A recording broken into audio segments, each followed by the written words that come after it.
أهلا بيكم معايا. أنا سلوى، وده بودكاست نقطة ومن أول السطر. وحلقة النهاردة بعنوان بلاش نستنى. بنبدأ حياتنا بصرخة وكل اللي حوالينا بيضحكوا. بنعيش أول مرحلة لينا في الدنيا مش فاكرين أي حاجة عن المرحلة دي، وبتيجي مرحلة الطفولة وإحنا أطفال ما بنحملش هم للدنيا، بنضحك ونجري ونلعب، ما بنفكرش كتير في أي حاجة، وأوقات كتير ما بنفكرش خالص. بنعيش اللحظة وبس. حياتنا بسيطة ما فيش فيها أي مجال للتعقيد. وتيجي مرحلة الشباب، مرحلة الأحلام، طاقة، المشاعر الفياضة، طموح والأمل والحب، الإحباط والاكتئاب واليأس، مرحلة كل حاجة وعكسها. بس مرحلة الشباب بتمر بسرعة قوي، وبتاخدنا رحلة الحياة، وكل ما بيتقدم بينا العمر بتختفي الضحكة والراحة والأمان، ويكتر التفكير والقلق والهم والحزن. وكل ما بتكبر أحلامنا ومتطلباتنا بنلاقي حتى الكتير منها ما بقاش يكفينا، واللي حلمنا بيه امبارح وكان أمل لينا ما بقاش يساعدنا النهاردة، لأنه أصبح حقيقة ملموسة في يومنا الفاني. ونفضل كده لغاية ما نوصل لمرحلة التوازن، وهي مرحلة مختلفة ليها تفاصيلها الخاصة جدا لكل حد فينا لوحده.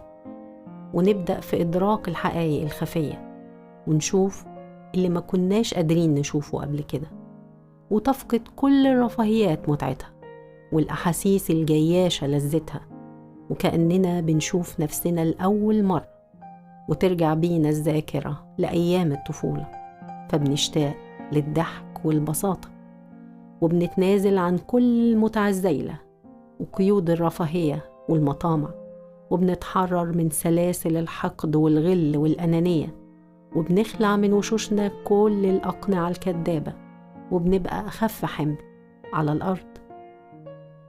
وأخيراً بنوصل لمرحلة الوعي اللي ملهاش وقت محدد، يمكن تكون طويلة وممكن تكون لحظات قبل النهاية، والأفظع إنها ممكن ما تجيش خالص.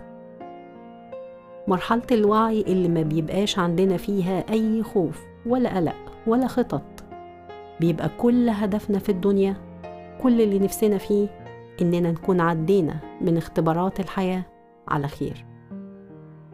وبتيجي النهاية وزي ما بدأنا، الفرق الوحيد إننا إحنا اللي بنضحك، وبعض من اللي حوالينا هم اللي بيصرخوا. متخيلين العمر بيجري بسرعة إزاي؟ ما بنحسش بالسرعة دي إلا قبل النهاية. بنضيع وقت طويل قوي علشان نفهم، مع إننا كلنا عارفين، بس مش عارفة ليه مستنيين. رحلة الحياة مش مضمونة ولا ليها وقت محدد. الناس اللي حوالينا ممكن يكونوا عارفين أو متوقعين إمتى وفين هنيجي الدنيا، بس لما بنيجي نمشي منها، لا احنا ولا اللي حوالينا بنبقى عارفين إمتى هنمشي، ولا هنمشي منين، ولا هنمشي إزاي. فبلاش نستنى لقبل النهاية.